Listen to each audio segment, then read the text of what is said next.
What's up, Community Talk family? It's your guy, Sloan J. Griffin III. That's right, Sloan J. Griffin III. Coming to you live once again. It's been a little bit family since we done a broadcast here. So a few little changes. We're doing some quick little upgrades here, getting ready for January. We're going to do a whole round of shows in January every week. I'm going to come at you with the show. Might have a guest producer, guest anchor. You just never know. So look out for that schedule that'll come out later this year for January. And anybody, we're community oriented. So you got a story, we want to hear about it. Reach out to us when you see those links come in. So as some of you know, as a matter of fact, let me bag up because all of you should know what type of season we're in right now. That's right. We're in the vote season. Get out, cast your vote. I don't care if you're Democrat, Republican, Independent, Constitutional Party, Green, Environmental, whatever your party, whatever your views are, is very important for you to exercise your right to vote, to get out, to exercise it healthy. There's ample opportunity in 2020 with all the pandemic and everything else that we've been dealing with as a family worldwide. You are fortunate to be in one of the states that are allowing absentee voting, early voting, whatever you want to call it. You can go out, press your button, put the check mark beside it for the candidate that you support the best. So we want to make sure that you get the information that you need to get out to support the candidates that you believe in. Hence is one reason why we're here today, as I done during the primary with candidates that I supported, that I believe in, and that I wanted you to hear their opinions, their views, so that I would hope that you would follow suit and support those candidates. First and foremost, new business. I don't want anyone to get it misconstrued, but at the beginning of the show, we have to put up a disclaimer. Since I am an elected official, this disclaimer, the views and opinions expressed in the following program are those of myself, Councilman Sloan J. Griffin III, and the producers of the show, and do not reflect the policies and positions of the town of Blythewood and other elected members of such. So we want to put that out there so that there's no drawing between the lines, because I am out there with you. I am of the community, and we're going to get some great candidates out here today. Some other homework here you see on the screen. In Richland County, there are ample places to go cast your early, your absentee vote. I like this. I love what they done. and you have showed up and showed out at those polling locations. Continue to do so. I believe this Saturday at 2020 Hampton, you can still come out, cast this weekend on Saturday. There's going to be some good music. I missed it last Saturday, but I will come through, stop by, and you just may get a plate from your boy Sloan Griffin. So without further ado, tonight I'm going to leave this up while I talk here for a second, because tonight is very important, and I am thankful to know these two ladies and gentlemen here, and believe in the work that they do in the community. And I want to highlight it because I do believe that, although we are focused on the presidential election, we are focused on state elections and local elections. Sometimes that goes missing is one thing that's still important. It's important for the next generation, and that's your school board members. They too are elected just like I am by you, and they are important because they're there guiding and facilitating those school districts, and providing the necessary tools and direction that is needed for your students, and one day will be mine's, as mine's is 1 year old now. So we want to make sure that there's a healthy balance of true leadership in those positions. So today on today's show on Community Talk, we're going to interview Mr. James Shad. He is the current chairman of Richland School District 2, currently serving on the board. We're going to talk later on after Mr. James there. We're going to talk to Dr. D. Bell Williams. We're going to talk with her for a little bit, and then Miss Lashonda McFadden. So let's get to it. Without further ado, I'm sure that you guys have seen my brother in the past out here campaigning and working hard for your kids and soon to be one day mines. Great man of God, great community leader, someone that we need in today's school setting.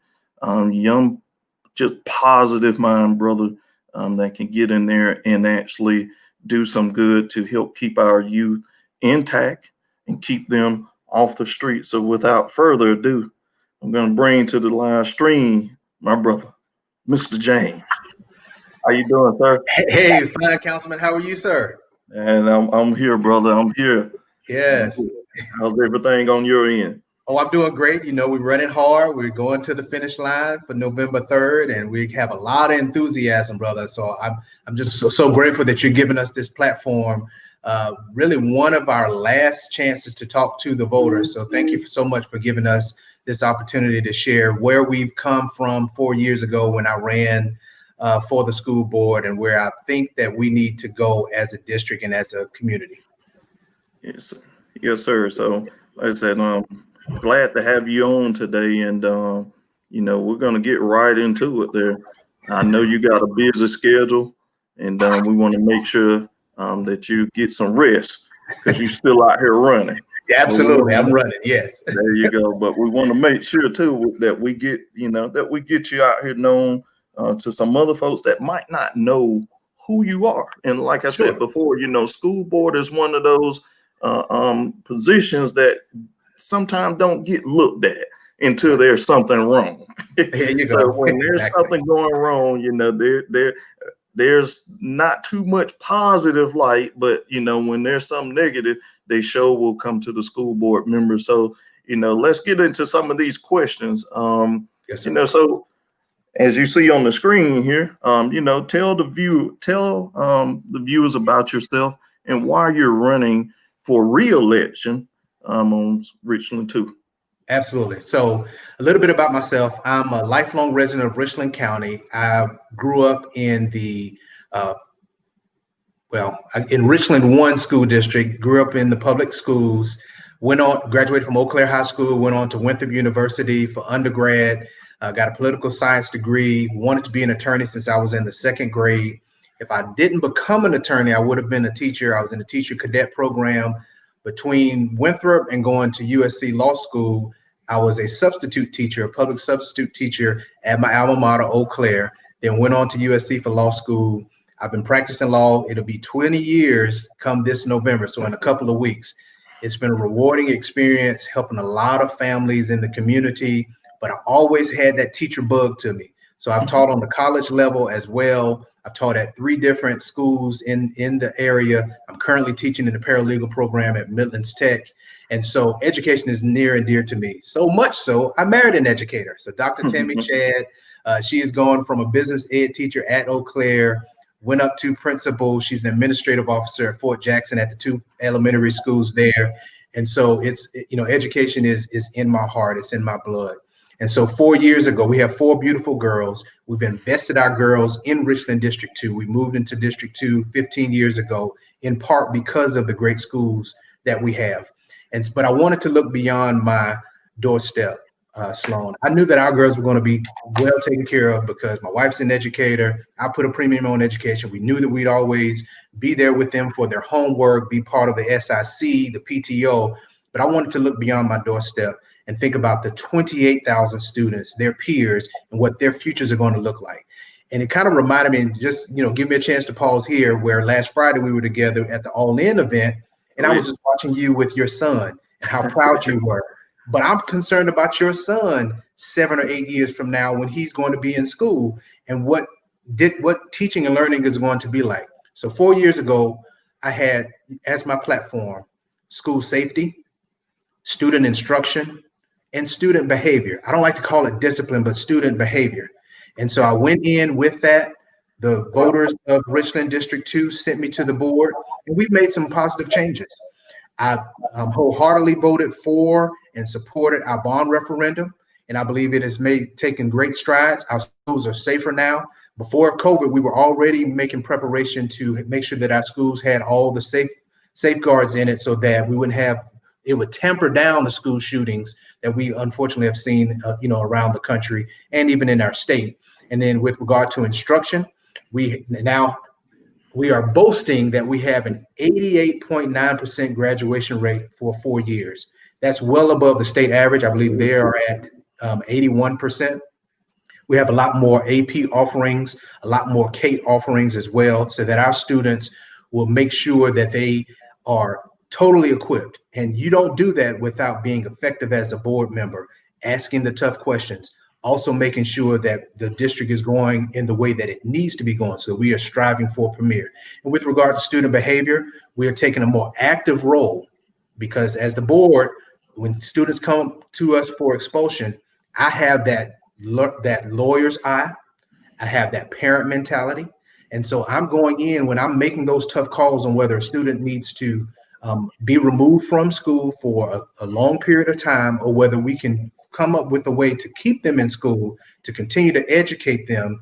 And so, because, the school to prison pipeline is a very real thing. It's real. So I bring that view in there. And I'd say that we've done a lot in making sure that we're still able to educate the children so that they're not home, because we know, idle time is the devil's workshop. So we've thought through these things in a more creative way, an innovative way, so that we can try to educate that student who, made a decision that was poor, but we also balance that with the rights of the other students in the classroom to be educated and to make sure that the teachers are respected as well. So maybe if they have to go to Blythewood Academy in Blythewood for a period of time, that's fine, but they're still getting educated, as opposed to years in the past, they may have, been sent home and their parents are working. And so, other things could occur as well. And so it's been a rewarding experience these last 4 years, and we look forward to even more. I've gained the trust of my fellow board members. They voted me on to be the board chair this past June, and we've done good work. Yes, sir. Yeah. And I, of course, I keep up with what's going on. Coming into this role, you got to know outside of that government realm to the schools, because that's important to us in our growth and making sure that we have great schools, as we do here. Is one reason why, I'm thankful I didn't plan for family, like, to have a son, but I'm thankful that, we live here Yes, sir. in an area with such great schools. So, let's talk a little bit because uh, you've been a current school board member, and the teachers last year, I believe, rallied at the state house grounds for Yes. pay raises, improved classroom improvements and stuff like that. Professional development and retention is real. It's on that height. We're Yeah. going to get into some COVID questions here in a little bit, but Sure. I want to talk about your views on improving teacher quality and professional development and retaining these great teachers that Richland too have. So what's your outlook on that in the future? So, Councilman, let me at least talk about what I've done in the past. So, most recently, as you said, we did have the rallies at the State House. I was with them. I stood in solidarity with them. I was helping pass out water. I was helping folks up to the podium to speak. And so I was in solidarity with our teachers because we are only as good as the teachers that we have. We have to make sure that we support them. And it's not always about money. I've talked to a number of teachers, and they understand the budget situation because we get our funds from the state through our county council, and then we have to make critical decisions, priority decisions with regard. But I'm happy to say that I believe it's about 70% of our budget goes straight into the classroom. And the vast majority of that is for our teachers. And so we are pushing to fully fund education. We are working with our partners on county council as well as state legislation. And that's what you want in a board member, someone who can leverage those relationships. I have those relationships with key members of our Richland County delegation, and we're always pushing to try to get more funding. But when we have the funds, we do have to make those priority calls. And so I'm absolutely pushing in terms of improving teacher quality. We do a great job, and we are pushing to make sure that we are being as responsible going out throughout the entire country to recruit quality teachers so that we can have them in the classroom. But once we get there, we need to keep them. Unfortunately, we have a teacher retention situation. Teachers are leaving the profession often. Not enough are going through school. But one thing that I like is that we're recruiting even before our graduates are leaving. We are actually sending. We actually have a signing ceremony like the athletes do, and we are offering them a contract 4 years from now. So when they go into the education, when they get the education major, they know they have a home to come back to in Richland District 2. And it's strategic. We want them back in our community so that they can then pass it back. They've benefited from a quality education, and now they will be a part of providing a quality education. And then with regard to professional development, we want to make sure that we are on the cutting edge of technology, and that our teachers, especially now with COVID that's going on, making sure that they know how to do the dual modality, which we're literally teaching them now in this past week, because we start back on November 4th. And then also, this is near and dear to me. We, of course, have had a lot of social unrest in our community, in our country, and our students have some concerns about that. Our teachers have some concerns about that. One thing that COVID kind of showed with us, with everything that has been occurring, we got to sit at home and we got to see George Floyd. And so the world's attention was on how things are, which we've known really since the beginning of our country. And so when you have the vast majority of our students who are, children of color, and the vast majority of the teachers who are not, there can be a culture clash. And so from a professional development standpoint, we are teaching more cultural relevancy. I've been pushing for that. That has been occurring with restorative justice so that we're not kicking students out of the classroom, so we can find out what's going on with these children. With the ACEs, adverse childhood experiences, we need to know what type of child is coming in, what trauma have they gone through, and how can teachers do a better job in classroom management so that we can keep the students in the classroom educated. And so, so that will build the bridge between teaching and learning. So we're doing that, and we're looking to push to make sure that that is continuing to occur, even on a higher level than we're already doing. All right. Well, sounds like you got a lot of work that you have done and you're looking forward to doing more. And Absolutely. that's what's Yes, sir. positive there. And so, with respect to, the two other candidates' time coming in, I'm going to combine my last question, then I'm going to give you some final words Okay. to the voters out there. So I'm going to combine COVID-19 Yep. and the issues with distant learning, and your part in solving some of those missions with Richland too.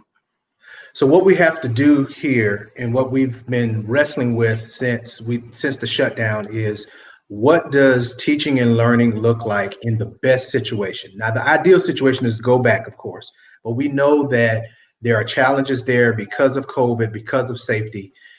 Maintaining a physical distance of 6 feet, wearing your mask. I'd say this, Sloan, if all the adults had done what they should have done in February or March or April, we'd be a lot better off. But when you have folks putting pressure with regard to the economy, parents back to work, which they need to provide for their family, but then we also need to make sure that our teachers are as safe as possible because we are putting students that back are in there. If the adult behavior was better and could be modeled by our students, then I think we'd be further on. Now, distance learning is not ideal. We know that there's a social emotional issue when kids are not with their teachers, even for the teachers. The Yes. teachers absolutely miss their students, but the teachers also want to feel safe. And so we totally get it. We want to make sure that the students are safe too. So I've been telling folks, please get your students ready for November 4th when we go back. The ones who are choosing to send their kids back, go ahead and get the students used to wearing their mask on a consistent basis for a long period of time so that it won't be uncomfortable next week and the weeks following. And so the interesting thing is we do have hybrid. So those students, like in my household, who are choosing to stay virtual, is going to be a dual modality. So they'll still be looking to the screen. The teacher's going to be looking back at them, but there'll also be students in the classroom. And I understand that, it's causing some consternation with the teachers in being able to do it, but I believe in our teachers. I believe that they'll be able to absolutely do this. I trust our teachers that they are going to do, because they've already been called to do a whole lot. And so I would strongly encourage them to do it. But again, I remind the parents, it gave you a big perspective in March of what it means to be a teacher, because your students were back home with you from 8:30 to 3 or longer. Yeah. You had to actually kind of take on that role. So it gave you a different perspective. So don't forget that. So we still want you to continue to surround your student. Make sure you encourage them to stay online. Continue to have the lines of communication with the teacher. The teachers will definitely do their job to make sure they communicate. Well, little Johnny wasn't on today. Let's make sure that we do it. That's what we need to do. Let's get back to the village mentality where neighbor helps neighbor. Yep. Great, man. And I later on, after the elections and everything, I do want to circle back around with you and talk about Absolutely. some of the systemic things in our community Yes, and sir. what we need to do, from an educational side, from a local county leadership, what we need to do. And I would really love to get into that conversation with you. I look But forward to it. yes, sir. So here it is. We're going to give you a few minutes. Okay. We got Miss Dr. D. Bell Williams in the backstage room here. We want to kind of keep you guys on this time. I want to be respectful and mindful of each of your time, but we're with you. And I want to first off tell you, best of luck to you in the election. You have my full support, my brother. Thank you. And I want the viewers out there to know this is my guy. Okay. Get out, support, support, support, support. I can't say it enough. Support, support, support. We need great. Oftentimes, you hear that men are missing from education. We don't have that many. We don't have that influence, but if we're blessed here to have great men in the educational system here in Richland County. So I want to make sure that people see this. You see the Thank you, name. sir. You see the name. Get out, support my brother. You got tomorrow, Saturday, Monday, Tuesday. There's no excuse. Get in those lines and stand. So my brother, I want you to give these folks some of your final words. I'm going to let you have that screen. Then we're going to go to a 30-second commercial pause for the viewers out there. Then we're going to see next Miss Dr. D. Bell Williams. Thank you, sir. You be safe out there, and many blessings to you and your family. Yes, sir. Thank you so much, Councilman Griffin. So to the voters, if you have not voted yet, or if you have voted, tell 3 friends. I want you to think about what the future is going to look out for the next 5 to 10 years, because that's what I've been doing as your school board member, as your board chair. Specifically in Blythewood, we have a lot of growth that is coming. You saw the newspaper, we got a project that is coming on, I believe, around Langford Road. We are already looking ahead 5 to 10 years from now, what the schools are going to look like. If you want someone who has steady leadership during these challenging times, you need to send me back to the board. I have been blessed with the trust of my board members as your board chair. I'm leading in this 2020-21 term, and I look to continue to do that after November 3rd. There's a lot of work that we have already done, but there's a lot more to be done. And so what we need to do as a community is make sure that you choose people who are going to be effective, who can get the job done, and who will be accountable to you. We see each other in the grocery store, at the barbershop, anywhere, and I'm always accessible to you. My number is 803-546-5875. And so if you want steady leadership during these challenging times and looking to make sure that we continue to grow our community and be positive and have more men of color in the classroom, what that does for a student, please vote to re-elect James Jamie Shadd. I'm number 8 on the ballot. If you are a straight ticket voter, that will not accomplish the goal with school board. You have to go all the way to the end because it's a nonpartisan race, and I'm towards the bottom of the ballot. We always hear that all politics is local. So what I've been telling folks to do is start at the bottom of the ballot and then work your way up, because the decisions that we make now as a board impacts your property value, impacts your children, your grandchildren, your nieces, your nephews. So even if you are not a parent in the community, you would want your school district to be effective, and you want the board members to be effective. And so that, I believe, is one of your 3 choices should be James Jamie Shadd. So thank you again, Councilman Griffin. I appreciate the support, and I appreciate you giving us this platform, and of course, you personally supporting me. Thank you so much, brother.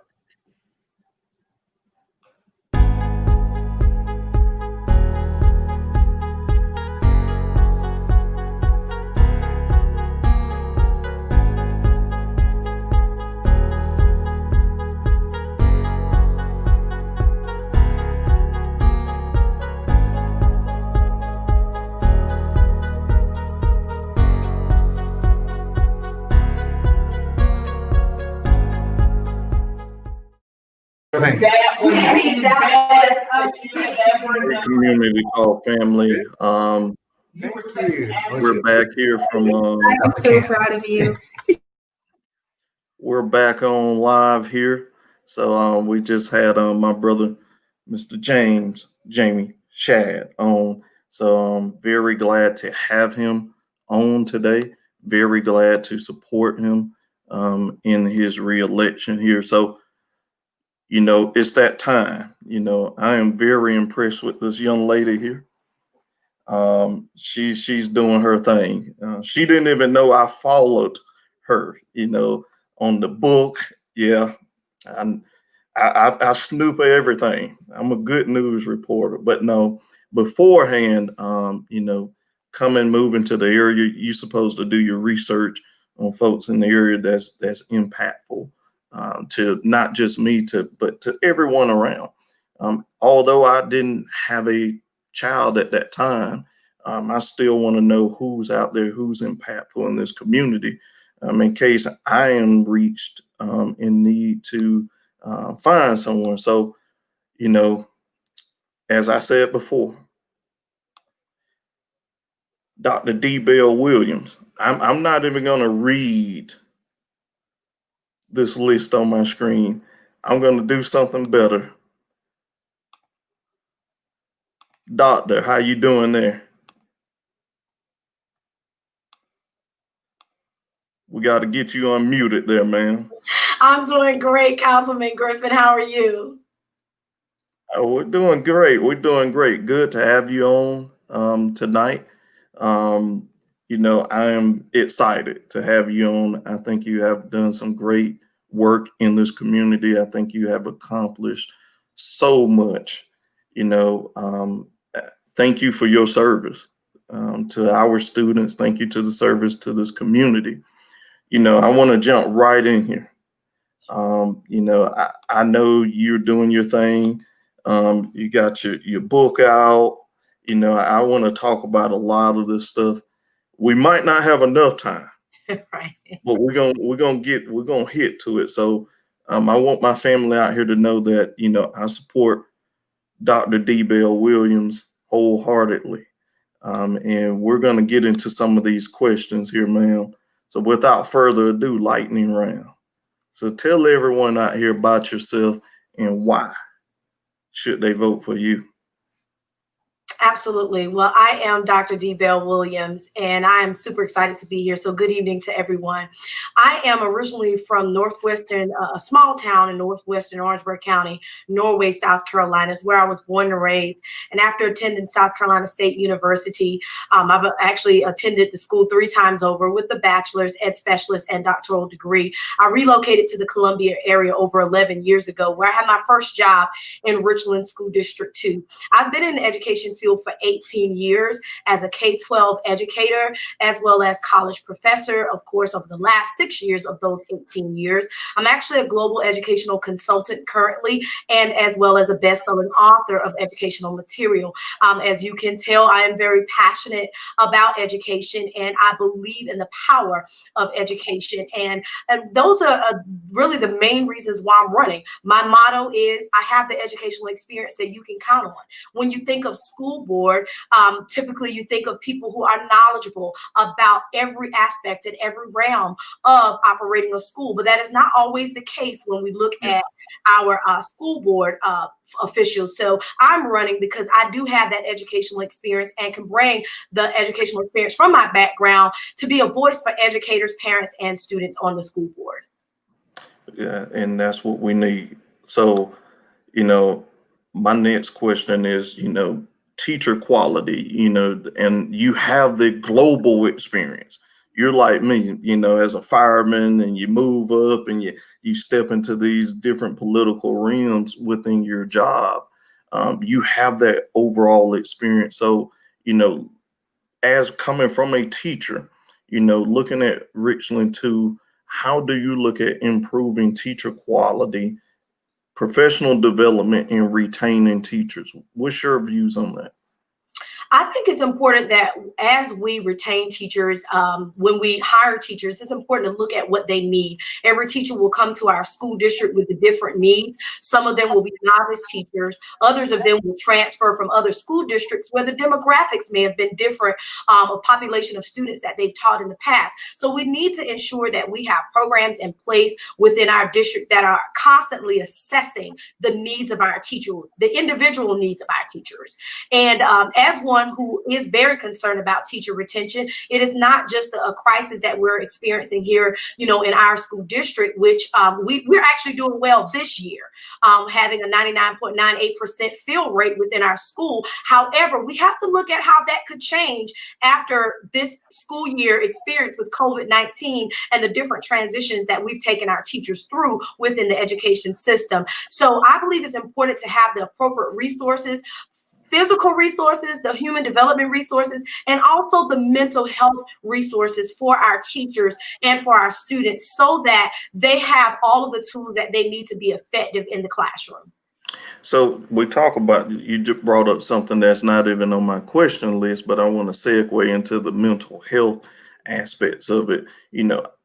How do you think mentally with COVID-19 and the classroom situation's been online, and then some of them are staggering now to bring students back in, how impactful to the mental is that to the teachers, in your opinion?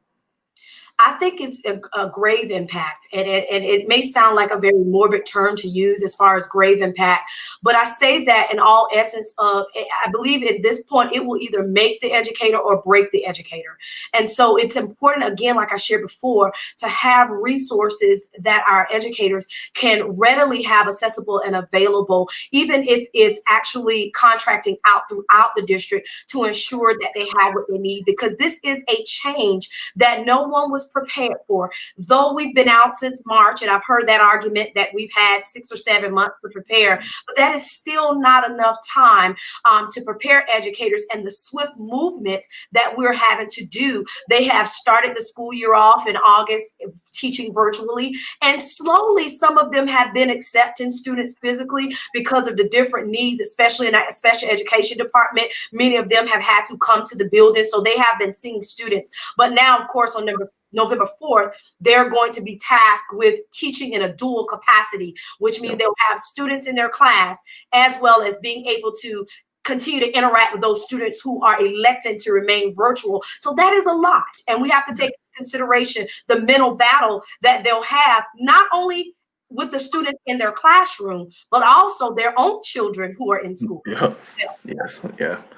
Great point. So, thinking ahead, since we jumped on the COVID-19, and I know that's a grave challenge. That's one of those gray areas, that we're looking at, even in my career field, to support the schools, is the unknown. With case numbers, you see case numbers going up, then you see them come down a little bit, and it is unknown. That's what makes me stutter a little bit. We don't know what to expect, but challenges, I want to know, and I'm sure the viewers want to know, what challenges do you see that the schools are facing outside of COVID-19 in the future? One of the challenges, and that's this specific to Richland School District 2, is ensuring that the educators that we hire are actually prepared in every facet to actually educate the demographics of children that are coming within their class. Richland School District 2 is already almost 70% Black and Brown students. And so we have a large majority of our K through 8 specific educators that don't identify as Black or Brown. And with the racial tension in our nation, the civil unrest that we already have, I really foresee continual issues of workforce equity gaps, and which will also affect the achievement gaps of students who are, historically within school systems. The Black and Brown population are already below their peers who are white and others. So we are going to continue to see those gaps if we don't train the educators in the classroom who do not look like the students in which they're teaching, by helping them to understand that in order to really cultivate a culture-focused classroom, and of course that we can talk about that with my book, but in order to really create a culture-focused classroom, the very first thing that an educator has to do is deal with their own bias. And being able to do that, we have a diversity, equity, and inclusion department led by Dr. Helen Grant at Richland District 2, but also making sure that our district is funding that department so that they're able to actually help the educators understand the demographics of students and the desires and needs of those children within those classrooms. Because if we don't do that, the numbers aren't going to change in the Richland Northeast area. We are growing tremendously. And the population is growing tremendously, Black and Brown. So we must make sure that our educators who are in the classroom are astute to the community which they are signing up to teach in. Yes. And you mentioned growth. I got a text message a couple of days ago of a new subdivision that's going to be like 512 homes. And I was like, okay. Yeah. I was like, I love it. I love it. We don't have a millage in Blythewood. So I'm put that out there. Anybody want to move to Blythewood? We don't have a millage. You just pay one property tax to Richland County. But, I was like, whoa, what is this going to do to the schools? We're already getting ready to rebuild Bethel Hanbury. And I think it's 747 capacity. When we met with them, the designers and all the engineers with the district, 747. And I looked at the blueprints and I asked the question, I said, I see something that says future expansion. on the back side, and I said, y'all already have drawings, and they was like, well, technically, the number in the school, we will be over like 800 and some odd students at that school, and it's rated for 747. So we have tremendous growth in the Richland 2 area in the northeast of Columbia. So that has to be on your guys' mindset going into, looking at where schools are and what's best to fund. But I want to pick your brain a little bit on COVID-19 again, and I want to get your honest opinion of a rate. How would you rate the district on their response to COVID-19? One of the things, and I shared this on another platform as well. If we're talking about letter grades, I did give the district a B plus for their response to COVID-19. And one of the reasons why I gave them a B plus, they did a really good job with actually putting things in place as quickly as they were informed.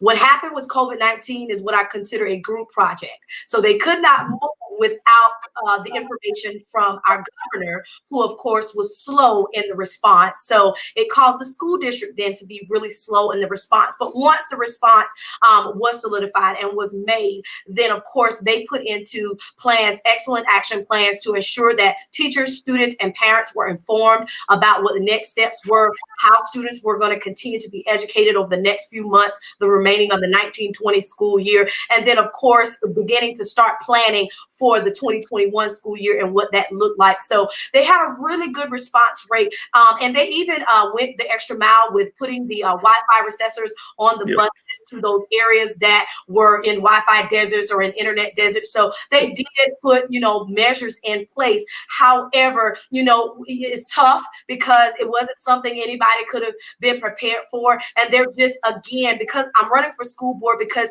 if we have progressive thinkers and those who were forward thinking in leadership, then these are things that we can not only prepare for, but already have plans in place for when there is an emergency, whether it's a global pandemic, a county emergency, or a state emergency. We need to always have some type of creative plan in place when something happens, so we're not scrambling just to move, because again, it was a lot of work for everybody involved, but they did a really, really good job. But I would give them that rating again, of course, because they had to work with our governor, and it was just not moving fast enough. And it actually comes from the federal side, from not moving fast enough during this time. And as we can see now, we're still in the middle of it because it wasn't taken as serious and dealt with quick enough. Yes. So, you answered the second part of that question was the distant learning piece. And I'm going to put this out here to the viewer. She did not get these questions. None of these candidates got these questions. I forgot to mention that in the beginning, but you did segue into the digital divide that I was going to go into next with that. And I do agree that's a great plan that they had the routers and stuff on the buses. I seen that from the state end and how it looked, and it was a great plan. And also the meal plans that they done up here to ensure that students receive meals, although they weren't in the school setting. So I do like that forward thinking process of Richland too, because I do think they played a intricate part in helping the state superintendent at that level really figure out what to do being in a progressive district. So, I want to go back just a little bit before we give some final words for you to your voters out here. I want to talk about, if you're elected, what would you hope would be key accomplishments during your years of service? Well, one of the things that I really want to achieve is a culture of leadership on our board. There is, no secret that there are just not a great balance of leadership culture with on the board to really move and mobilize things. We need individuals who are respective of each other, of themselves, and with our community as it relates to how they respond. And so that's one of the things, if elected, is to create a culture of leadership where individuals are respected in their areas of expertise and what they bring to the table, and to just change that scope of divisive leadership, but to bring together a collectiveness in for our board. And we can do that even when we don't agree. There's a way to do it. Being, a person that works in leadership, I understand the value of having differences, but being able to actually work together within those differences is actually beneficial in mobilizing our community forward. A school district, the school board is the leader of a particular school district, and then it's passed down to the superintendent, so on and so forth. And a school district is reflective of that leadership. And so I would like to see more resources that are equitable across our school district. There are pockets of our school district where schools feel quite a bit slighted regarding some of the resources that are dispersed throughout our school districts, and there are communities who are not satisfied within the school district, specifically in the Richland Northeast area, the Decker Park Lane, Two Notch area. There's some dissatisfaction in that area because they feel slighted in that cluster as it compares to a Blythewood cluster or the Summit Sandhills cluster. So I do want to look at our boards, the ethics as it relates to dispersing equitable funding across our school district, and also ensuring that there are clear policies in place regarding culture, diversity, and inclusion on the board, within our school leadership, and in our classroom. So I fully support the Premier 100 that is being led by Dr. Davis, our superintendent. And I think Mr. Shad, he alluded to it earlier. I fully support that initiative. And that is something that, if elected, I definitely want to be a part of seeing that grow as we pursue to develop our own school teachers within Richland to send them off. And I'm referring to young Black and brown minority male educators, sending them off to college, and then, of course, hiring them back into the district, so that we can see that growth, because that growth will match the citizenship growth that we're seeing out in Richland too. So those are the top three things that I aim to achieve if elected. Yes, ma'am. Powerful achievements. I like those. So at this time, I want to turn this floor over to you. I want you to give your final words to the voters out there. I want the voters to know that I stand behind Dr. D. Bell Williams. I think she will do a fantastic job, an amazing job. I can go down this dictionary, but I want to make it simple to you. Get out and vote. When you're standing in line and you know who you're going to vote for, president and senator and all of those great positions, don't forget about your school board members. Make sure that you put that little check mark beside Dr. D. Bell Williams there. So, ma'am, it's been my pleasure to have you on this evening. Great to see you the other day at the All In event. Had a blast up there. Hope everything works out for you with the election. You have my full support and my vote.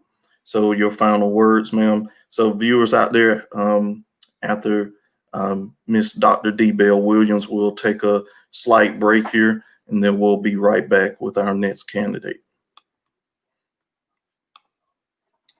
Thank you so much again, Councilman Griffin. I'm super excited again to be running for school board and to be your candidate for Richland School District 2 School Board, because I have the educational experience that you can count on. I can't think of a more necessary time that we need to have the voices of educators on our school board, but not just the voices of educators, but educators who understand board governance and policy and the responsibility, as well as the leadership behavior that is expected out of our school board members. I am a progressive thinker. So as we move forward through this global pandemic, you want leadership that is progressive, who thinks outside of the box, to make sure that we have the necessary resources to not only retain good teachers, to hire good teachers, but to retain good teachers, to ensure that our children are being set up to be globally effective citizens within this world. I understand the trajectory of where education is going. I know where it's headed headed in the next 2 to 5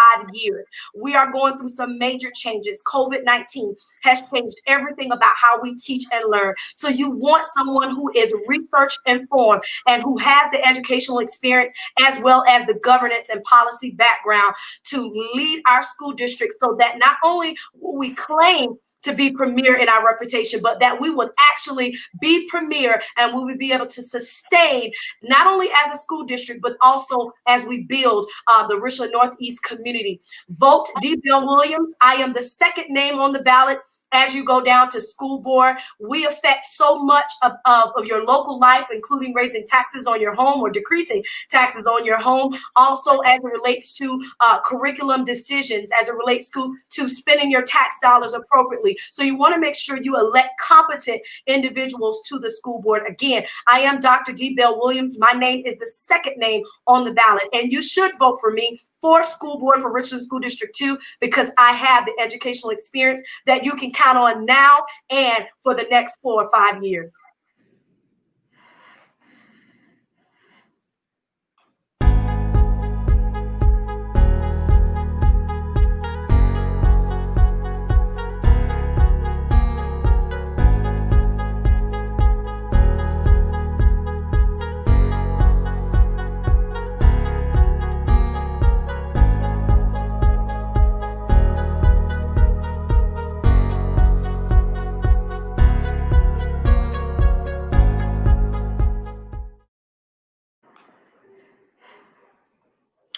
Hey, family, out here while we waiting on our next candidate to enter the backstage room there. Some technical difficulties here. I want to make sure that I put back up for your visibility the calendar, the locations of the voting polls in Richland County for absentee voting. Also, be advised, if you need a ride, rides are available. Contact the Comet. They will get you to the polls, even the library. So there's ways to get to the polls and get your vote. Get your vote on. Get out, get your vote on. So we have our next guest in the waiting room. So without further ado, we're going to meet next Miss Lashonda McFadden. Great pick for Richland too. You seeing it on the qualities, what she's going to bring to the school board. You have seen tonight a different mix of individuals to come on that know how to lead. And that's what we want to do. We want to continue that trend of leading. So without further ado, Miss Lashonda, how you doing? Good. How are you? I'm doing great. Glad you could join us this evening. It's my pleasure here to welcome you to the Community Talk platform and get you out there, because I've done the research. I like what I seen. I like what I heard. So you have my full support there. And I hope that the viewers out here would do the same thing, come out and support you. So, for the sake of time, I know we try to stay within a certain time frame, and I like to respect you guys' time. And I know you're ripping and running like these other candidates extra hard, because a lot of people, like I said before earlier, may not pay so much attention to school board seats. And it's the thing, when you go click, if you straight party, you don't click, you got to go in and click those. So we want to make sure that we get you out there, we get you visible to the public. So without further ado, ma'am, tell the folks out here a little bit about yourself and why you're running for Richland 2 School Board. Okay, so I'm Lashonda McFadden, and I am originally from Tennessee. And so my husband and I moved down here about 10 years ago. We have 4 children, and they all live in school district 2 and go to public school here. So the funny thing is that when I was growing up, I always wanted to be a teacher. So I just generally thought that. But when I got to high school and college, I decided to go to the Navy. A lot of my family's in the Marines and the Navies and other armed forces. And so I thought I was going to the Navy. But my junior year, when I was going through ROTC, preparing to go for my senior year to go through the training, I had dextrocardia. And so I had to revamp my life, basically. I had open heart surgery, and they had to say, okay, you can't go into this field. So I was at a loss. I didn't know what else I was going to do. I had planned to go to the Navy. So I joined school. I have a twin sister. So I went to the college that she picked, and I picked the career that she picked. And I discovered that I don't care too much for, didn't do too well with general business. It wasn't my thing at the time. So I was at a crossroads. So I decided I'm going to pick the first entry level on all the subjects to find out what I need to do. And I chose political science, computer science, all the different ones. And I took the first year of them. And I excelled in political science. I learned so much, and it was a passion. I was one of those students who used to sit in the back of the class because I didn't want to answer the questions. That in the political science classes, I made sure I was the first one up there. And you had that buddy with you that y'all elbow with it. You got the question, and you got it right. You're in a silent competition, but your friends, it was that kind of thing. And we kept each other going. And her name is Jana, as a matter of fact. And we had a great time. And so I graduated. And one thing that I learned was from Dr. Corso, he has gone on to be with the Lord now, but he said, if you want to change the nation, you got to teach the children. And I always knew that. It stuck with me forever. And I always thought that, what am I going to do with children? How am I going to work this? Because I don't know if I want to be a teacher. And so I subbed for a little while to see if that was what I wanted to do. And being in the classroom, it was for me in some ways, but not really. I did better at homeschooling my children. And what I learned was that each child learns individually. We had 4 children from the same parents, all learning differently. They learn each subject differently. And so it's become my passion to see that each child learns according to the way that they learn. They may excel in math in one way and English in another.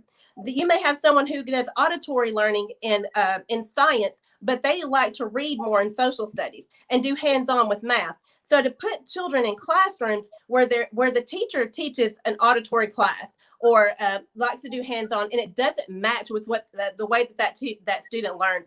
And I'm running because I believe that we can change and revamp the way this is going. We have an opportunity right now with COVID that students are e-learning. Some students have been thriving at e-learning and doing well because they're able to learn it on their level, their way. So I'm thinking now that is a great time to go ahead and try to see what we can do to adjust in such a way, the way that children are learning. And so, like I said, I have 4 kids. We moved to South Carolina, sought out this area because it's the greatest school area, in my opinion, not that the others aren't, but when we were looking for a place to live, this is the area that we chose. And right now I'm working at Prisma Health. I've been on the SIC board when I put my kids in school. SIC board, I've always been active in my kids' life. And so when they went to school, it was just natural for me to follow along with them, coaching their sports, those kind of things. I was also heavily involved in politics. It's just something that I've always done. And so I got interested one time. Matter of fact, we had a neighborhood community meeting in 2017. And funny thing was, there was a couple of star-studded people, in my opinion, where there was Miss Renaya Jameson and Antoine Sera and Mr. Vince Ford. And they were there and they said some inspirational things. And Miss Kim Robertson from County Council, she's the clerk there at the time. She said, if you're interested, you want to sign up, come sign up. And at the time, my current councilman, Jim Manning said, I think you'd be good at the CRC. So I went for the interviewed with Mr. Bill Malinowski, and lo and behold, I was on the Greater Columbia Communities Relations Council. Loved it. I loved the process. I love being able to make sure that our public gets the information. Last year, about 2 years ago in 2018, when Richland County School District 1 was going through their time and electing their new people to their board, we hosted all kind of different board reviews and interviews. We had panels up there for small business leaders. And it's just a great organization to get into, to learn about where we want to go and what we want to do as a community. So that's a little bit about what I've been doing. I want to say thank you so much, Mr. Griffin, for having me on. I thank you for giving me this opportunity to speak and to just lay it out on the line and let people get to know me. So thank you so much for having me. No problem. That's what we do here. That's what we do. We're gonna lay it out. I created this platform to be in front and center of folks in the community, to get the word out. Issues going on in town, good or bad, and let's talk about it. Let's bring people in. I even hosted privately for a large group here in town about the water issue through this same platform. So this was one of those pieces that you talked about with the distant learning. How can we get a lot of people together at a minute's notice to discuss issues? So great piece here. But I do want to go back to something when you talked about the distant learning. Through COVID, I want to get first your opinion on the rate. How would you rate Richland 2's COVID-19 response? And then I want you to get into the distant learning piece on other ways that you may think that could have been improved, or some gaps that we still are not aware of. So first of all, I will say the district to me was an A. I had 4 children and they didn't miss a beat. The most important thing was making sure that our children had education resources. They had buses coming out. They contacted us constantly, making sure that my children, and I'll speak from my experience, that my children, they asked if they needed food. Of course, some households did, but we didn't have to go out and get it. But they had it set up for those students who did. That my kids had their Chromebooks, they had their resources, they had their packets. Now those packets were about that thick, but they had packets. They had enough work to get them through, to keep them busy. So I could give them a packet, say, here, this is your work for the day. Work on this while I'm at work. So yes, I would give them an A, because it came at it was so fast. Nobody had time to prepare for that. And I can't say that, I can't give them any less. The teachers and principals, they were on it. I mean, they did a parade, y'all. I'm not kidding. They called us and said, we're coming through your neighborhood. And so I got the message. I said, hey guys, come on, your teachers want to see you. And we all gathered, our neighbors gathered on the corner, and they drove their cars through our neighborhood just to wave at us and say, hey, to lighten the children. Because one thing that I haven't heard a lot about is what the children are going through. Yes. They're realizing that there's people that they know that are passing away. They're realizing that, hey, I've missed out school. Now, when we were kids and we were growing up, it was our dream to be like, I wish school would shut down for a whole year. I wish we could be out of school. And I told my kids, I said, y'all got a dream right now, but try to make a little lighter of it, because they know what's going on. A lot of times we think that they're not going to wear those masks. They know, and they pick up a lot faster than what we give them credit for. Yes. When they have to put those masks on, they're not taking them off. I had boys, and like I said before, I thought they were going to be slinging them, rocks, fighting them everywhere. No, they keep up with them. If we have to leave our house, they're like, Mom, we got extra masks in the car. Because, we don't take them very many places, but we got to get them out the house. They can't just stay in here. We take them to the park, try to get them out, make sure they're covered, that kind of thing. But the school district has done a great job, and they've been helping parents all along the way as far as making sure we have. Now, I will say I have 4 kids and I get like 20 emails a day from the teachers. So that's kind of overwhelming, but it's my fault. I got 4 kids. It's good to be informed on it. Exactly. They are keeping us informed, keeping us on our toes, making sure that we have the information. As far as gaps are concerned, I can't really think. I know nothing is perfect, and I would say some of the gaps would be basically, broadband. That's normal. I mean, I don't even want to speak on that because they have live sessions, or they're trying to partner with Hargrove and AT&T to get these live areas open and things like that. And that's something that again, nobody could have accounted for that. I mean, AT&T didn't even know what was coming. We do know that we need 5G networks and things like that. And there is some questions about that. And that's one thing that hasn't really been brought up too much. And that is increasing the broadband, and which is necessary if we're doing e-learning. but also the toll that it's going to take, with students being online all day, on their eyesight, on, being, and I just say that because I see my kids, they're online all day. I'm sending my kids back. They're going to have their mask on, and we're going to mask it up and do, because if some people are able to send their kids, I'm going to send mine too, just because I don't think that the district would let us go back if it was a risk, because I know they care about the safety of our children. And that's just me personally. I've been working and going to work every day, and I work in healthcare. If you practice the right way, 9 times out of 10, and I'll even go to say 8 times out of 10, you're going to be safe. Putting your mask on, social distancing, that's the main thing, and if you're sick, stay home. But as far as what the district needs to do, or could improve on, I know a lot of parents were anxious to get their kids back in school. So 2 weeks ago at the board meeting, parents were like, open up, open up, open up. This week at the board meeting, teachers are like, how can you open up? Why are you opening up? We can, do you not care about? And a lot of them went so far as to say, we could die. And I think they were trying to get a point across. So right now, the district and the board struggling. Parents want to go back. Teachers are like, are you crazy? So there's a struggle right there. So as far as that's concerned, just trying to make sure that you're doing the best for each household. And I know you can't make a blanket and say everybody stay home or everybody go to work, but give them the option. If you want to stay home, we'll work it out. If you want to go in, we'll work it out. Yes. So,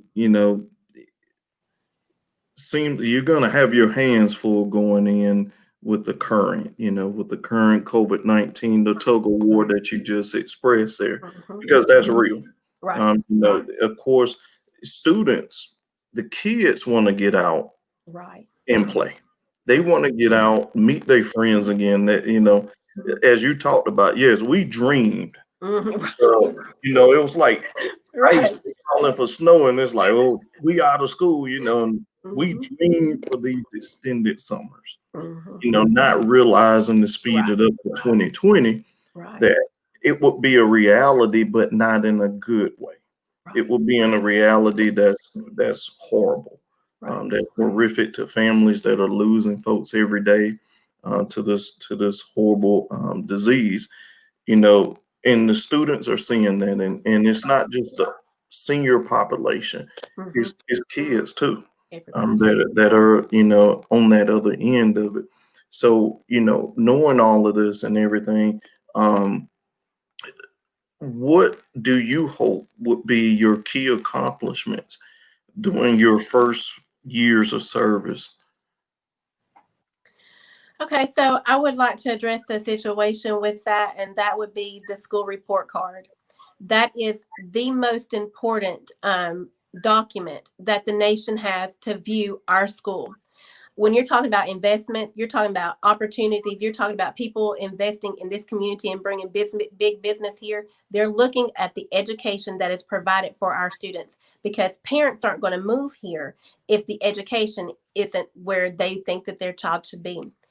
Over the past few years, they have come up with a strategic plan to make our district become a premier district. Last year, we were supposed to hit a mark. We missed it by 5%, making sure that 79% of our students were C or above. And I said this once before, on the tails of minimally adequate, a lot of things changed. That SC Red came through. And there was a guy, his name is Jay Lucas. He came up with a reform bill.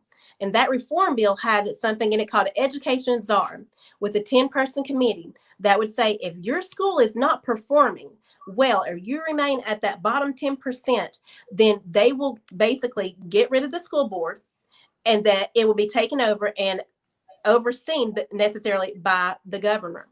What happens with that is that takes the power out of the people's hand who live here, who work here, who invest here. It takes their power away to be able to say how their kids are raised, because that's what the school board does. The school board decides and makes a framework of what our culture looks like in our community. Now, each school has their own community of how and culture, but overall, for the whole district, there's a way and a rhythm about us. Yeah. But when we take that, we don't get our kids' scores back up, there's a possibility that could be taken away from us, which means that running for school board and having a say from what our constituents say, and ask for, that will be taken away from us and put in the governor's hand.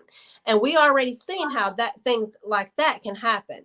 So my thing is the most important thing that I would want to focus on is that school report card.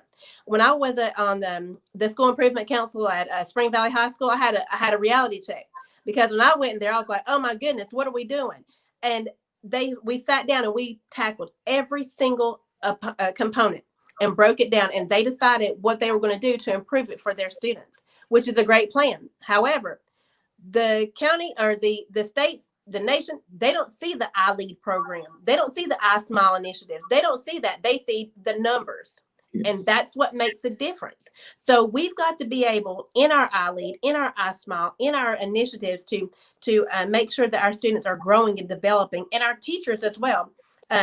Making sure they're getting that education as far as how to train our children and, professional development. We got to make sure that everything we're putting into this situation is producing the results to increase the scores of that report card. And I think it's one of the most important things that needs to be handled. Now, how to go about that, a solution for that is giving these students an individual learning plan. And that is, now you can have a student who is in social studies and who can take, like, for instance, if a child is able to excel and understand literary English on a junior level, but they're in 5th grade, and they can pass those courses and sit in an e-learning classroom and listen to an 11th grade teacher teach and can comprehend and pass that test, why should he be held back because he's in 5th grade if he can handle the material? However, that same child needs a little extra help in math. He can still sit in a 5th grade math class or go to that 5th grade math classroom. Now, praying we get over COVID soon and we can eventually get to the phase 3 back to normal school, we shouldn't get rid of the option of e-learning, of being able to sit into one class and be a part of another. And what happens is that when a child is able to learn and they get confidence in themselves because they're excelling in one area, there's avenues of learning in one area that opens up a door for you to comprehend learning in another area. So if you're excelling in English and you're doing well, that boosts your confidence, it boosts your self-esteem, and you're able to move on in other areas and grasp other concepts. So having that in place and helping students to learn that way, that's going to increase those scores. So what we're looking for is getting our children career and college ready, so that when they graduate and walk across that stage, they can go to any job on any country, in any country, anywhere. Yep. That's the goal. But we've got to get them there. And we as adults, it's our responsibility to make sure that we're doing what we have to do to get them there. Yep. And that's what we're doing. So we need you to get there, so that you can aid in helping our students further their endeavors there. So what I'm going to do here is I want you to take a moment to talk to the viewers and let them know why they should come out to vote for Lashonda. Now, to my community talk family, just as the other two, you see her. You see her. That means I support her. I want you to get out and support her. I love your energy. I love your passion. And I think it speaks volume. I feel it in your passion because you got 4 boys. I feel it. And that's your guiding principle, is your 4 boys, and helping you craft to know what's needed. You're a real mom. That's how, you didn't say it, 4 boys. I know that's challenging. Mine's is 1 year old. And he's crawling around somewhere probably right now. But I know that's a challenge. But I feel the passion. I love it. I want the viewers. I want everybody to go out there to, as I said at the All In tour, go get your grandma, drive her to the polls. Grandpa, drive him to the polls if need be. And when you come back, you see your cousins at the store, pick them up, take them to the poll, tell them to call a friend, to call a friend, to call another friend. Get out to the polls, support these great candidates. This 2020 has been a horrible year. I'm just gonna say it. 2020 has been horrible. We can change 2020 right here at the end. Let's bring in some great, fresh minds into these different positions, and let's give them an opportunity to lead us further into the future, a greater. So, ma'am, it's been my pleasure. I enjoyed the conversation. I'm going to turn this over to you. I'm going to give you that 30-second, get it out there to the viewers, and let them know. And afterwards, Community Talk family, I'm going to come back with some closing remarks, and then we're going to go on our way. So thank you again, ma'am. You have a safe night. Blessings to you and your family. Anything that I can do, please feel free to reach out to me. Thank you. Guys, this is an important election, and I'm so grateful to be able to run in it. It is such an honor. It is such an amazing experience. And I thank you all for everyone who's already voted for me. And if you haven't voted yet, I am number 5. There are 3 seats open for Richland County School District 2 Board of Trustees. And you have seen the 3 candidates tonight. We just ask right now that you will vote for us, because we need to be in those positions, because we have a passion and a desire for our community, for our children. And we're not doing this for fanfare. We're doing this because we're about the business of getting the job done, to work professionally with one another. My motto is collaboration and cooperation at every level and across party lines. It is too important. Our children are too important to care about hierarchy and parties, political parties. We don't have time for that. We have time to raise our children to be the best constituents, to be the best people, to be the best citizens that we can do, that they can be. And it's our job as parents to do it. So please elect me. I will do my best to be your voice every time that I vote. I will make sure that we are doing what we said we will do, which is making sure that we are producing global citizens. So when our children walk across that stage, they can either go to any job that they choose, or any country that they choose, or anywhere that they want to go and do the job that they need to do with great competency. So I am number 5 on that ballot. Let me get my hand here. Number 5. So vote for me, please. I am Lashonda McFadden, running for Richland County School District 2 Board of Trustees. Thank you so much for this opportunity. Good night.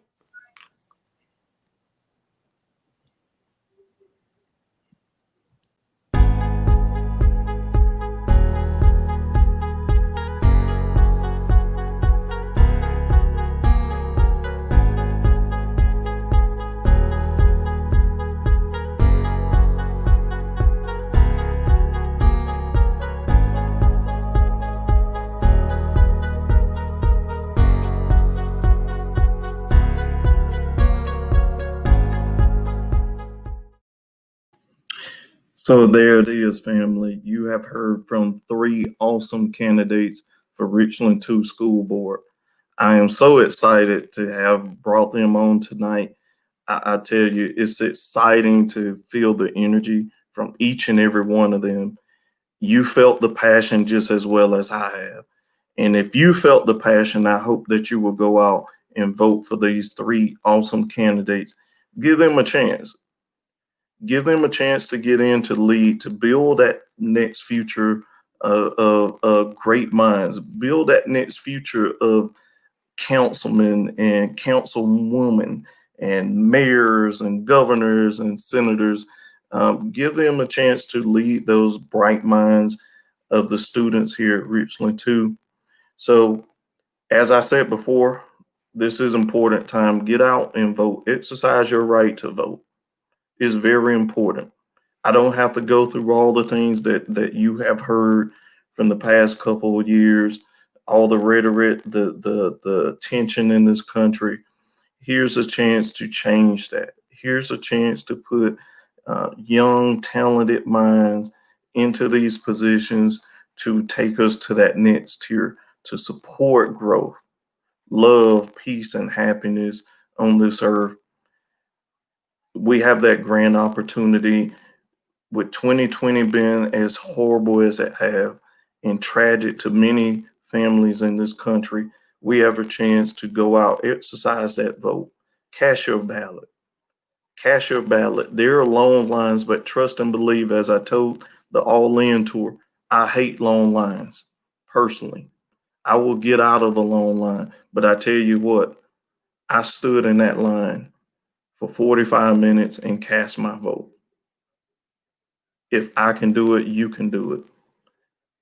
So remember, this weekend, today or tomorrow, and Saturday, you can still go out in Richland County and vote at the following locations that's on the screen here. Get out, exercise your right to vote. You can go to any of these locations tomorrow, and then you can go to 2020 Hampton Street, the first location there at the top, on Saturday. I will be out and about on Saturday with some other candidates. There'll be DJ, there's live music. It was lit last Saturday. I missed it for another event, but I will be there this Saturday to greet you guys as you stand in those lines. There's food. So Councilman Griffin might just bring you up a plate, some bottled water and all of that. So get out to those locations, go to vote. On Tuesday, I plan to be at the 5 locations within the Blythewood town area for voting, to hand out bottled water, to listen, to talk, and be there with the voters all day. So get out, vote, exercise that right, because it is a true right. So without further ado, guys, I am your guy, Sloan Griffin. And as I said before, we'll be back in January with the whole list of shows. And we're just going to be community oriented and get information out to you. So you guys be safe. Have a good night. And remember to follow me on Facebook, social media, at Sloan J. Griffin III. Get the latest update and news. See you guys. Y'all be safe. God bless each and every one of you. And remember, if you'll be good to God, then God will be good to you. Y'all have a great night.